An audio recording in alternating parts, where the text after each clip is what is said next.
제자의 얼굴에는 번민이 가득했고 한숨이 자꾸만 새어나왔습니다. 스승님, 저는 여전히 고민이 됩니다. 제자가 조심스럽게 입을 열었습니다. 누군가와 차이가 있음을 인정하고 미워하지 않으려고 노력한다고 해도 때로는 함께 있는 것 자체가 너무 힘들어질 때가 있습니다. 그럴 때는 어떻게 해야 합니까? 부처는 고요한 미소를 띠며 말했습니다. 내가 지금까지 배운 것을 떠올려 보아라. 세상 모든 것은 본래 정해진 것이 없으며 너의 마음이 그것을 좋고 나쁘다고 판단할 뿐이다. 그리고 사람들 사이의 차이는 자연스러운 것이니 그것을 억지로 맞추려 하거나 바꾸려 하면 괴로움이 따른다. 제자는 고개를 끄덕였습니다. 네, 그렇습니다. 하지만 그 차이가 너무 크게 느껴질 때는 어떻게 해야 합니까? 서로 이해하려고 노력해도 계속해서 부딪힐 때는요. 부처는 잠시 제자를 바라보다가 조용히 물었습니다.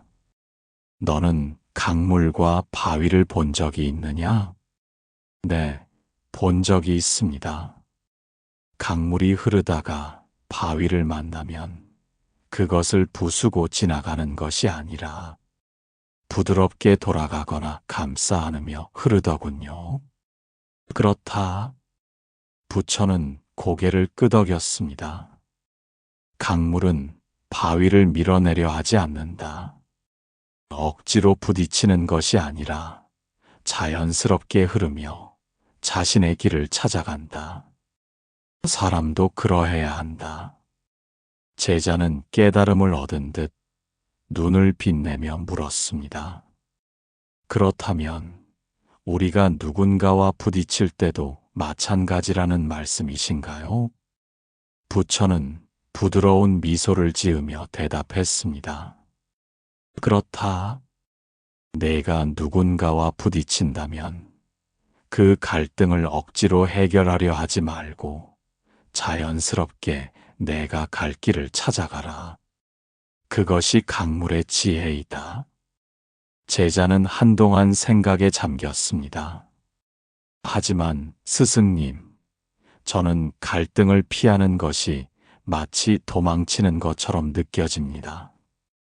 도망치는 것이 아니라 내가 갈 길을 찾는 것이다. 때로는 함께 흘러갈 수도 있고, 때로는 각자의 길을 가야 할 수도 있다. 억지로 붙잡고 있으면 물이 막혀 흐르지 못하고 괴로움이 생기지만 자연스럽게 흘러가도록 두면 다시 평온해진다. 제자는 망설이다가 다시 물었습니다. 하지만 저는 그 관계를 쉽게 포기하고 싶지는 않습니다. 그렇다면 네가 선택해야 한다.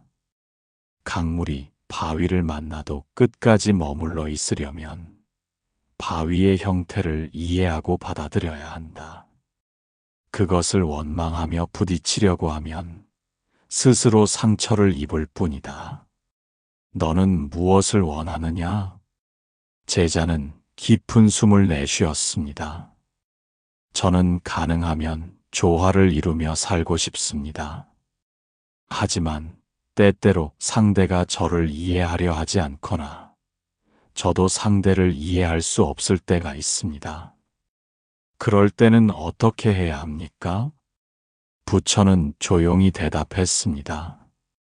먼저 내 마음을 살펴보아라. 내가 원하는 것이 진정으로 조화로운 관계인지 아니면 내 뜻대로 상대가 변해주기를 바라는 것인지. 제자는 고개를 숙였습니다.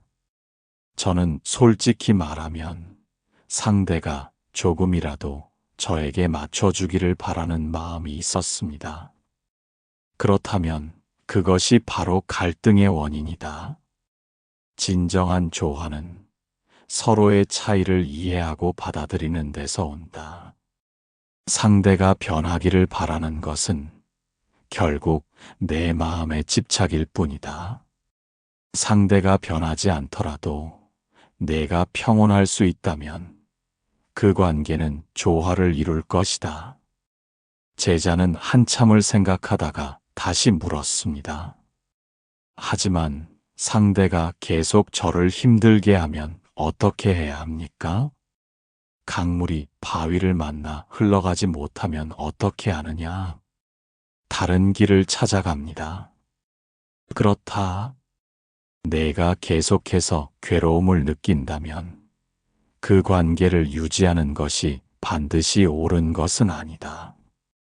때로는 적절한 거리를 두는 것이 더 나은 선택일 수도 있다. 하지만 그렇게 거리를 두는 것이 이기적인 행동이 아닐까요? 이기적인 것이 아니라 자연스러운 흐름을 따르는 것이다. 강물이 모든 바위를 끌어안고 흐를 수는 없다. 때로는 돌아가야 하고 때로는 멀어져야 한다. 그것이 자연의 이치이다. 제자는 한동안 침묵했습니다. 부처는 그의 눈을 바라보며 마지막으로 말했습니다. 내가 가장 평온할 수 있는 길을 선택하면 된다. 억지로 관계를 붙잡고 괴로워할 필요도 없고 무조건 멀리할 필요도 없다. 중요한 것은 그 과정에서 미움과 원망을 남기지 않는 것이다. 제자는 깊은 깨달음을 얻은 듯한 표정을 지었습니다. 저는 아직도 그 사람이 저를 이해해 주지 않는 것이 서운합니다. 부처는 조용히 웃으며 말했습니다. 내가 사과를 좋아한다고 해서 모든 사람이 사과를 좋아해야 하느냐? 아니요. 마찬가지다. 내가 이해받기를 바란다고 해서 모든 사람이 너를 이해해야 하는 것은 아니다. 그 기대를 내려놓으면 너는 한결 자유로워질 것이다. 제자는 크게 숨을 들이마시고 내쉬었습니다. 스승님의 말씀을 듣고 보니 제가 그 기대에 집착하고 있었음을 알겠습니다. 그렇다. 기대를 내려놓고 자연스럽게 흐르는 강물처럼 살아라. 때로는 함께하고 때로는 멀어지면서도 미움 없이 살아갈 수 있다면 그것이 진정한 조화로운 삶이다. 제자는 조용히 고개를 숙였습니다. 감사합니다, 스승님. 이제 어떻게 해야 할지 조금은 알 것 같습니다. 차이를 인정하는 것이 조화의 시작입니다. 상대를 바꾸려는 마음을 내려놓을 때 평온이 찾아올 것입니다.